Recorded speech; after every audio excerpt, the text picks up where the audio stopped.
দুশ্চিন্তার কালো মেঘ এবং মানসিক চাপে জর্জরিত হয়ে অভিনেতা সাহেব চ্যাটার্জি হাসপাতালে ভর্তি হয়েছেন। প্রসঙ্গত উল্লেখ্য, কিছুদিন আগেই ভ্রাতৃসম বন্ধু অভিনেতা রাহুল ব্যানার্জিকে হারিয়ে যথেষ্ট আঘাত পেয়েছেন অভিনেতা সাহেব চ্যাটার্জি।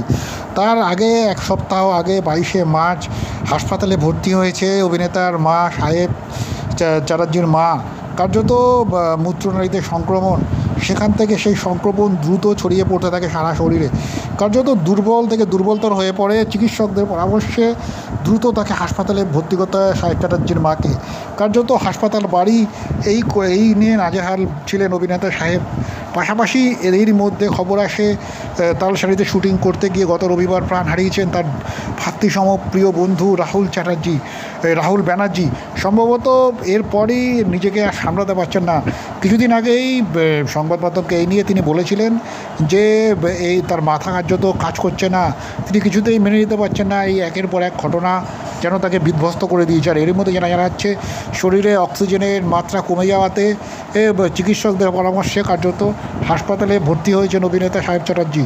কার্যত কৃত্রিমভাবে অক্সিজেনের যোগান, প্রয়োজনীয় চিকিৎসকদের তত্ত্বাবধানে আপাতত অবস্থা স্থিতিশীল।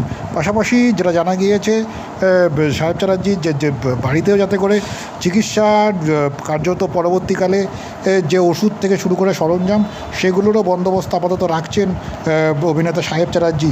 আপাতত স্থিতিশীল, যেটা জানা গিয়েছে তার চিকিৎসকের তরফে, যেটা জানা গিয়েছে কিছুদিনের মধ্যে তাকে বাড়িতে ছেড়ে দেওয়া হবে। আর তারপরেই কার্যত হয়তো পরবর্তী যে প্রয়োজনীয় চিকিৎসা বাড়িতেই চলবে। আর পাশাপাশি এই মুহূর্তে অভিনেতা সাহেব চ্যাটার্জির মায়ের অবস্থাও স্থিতিশীল।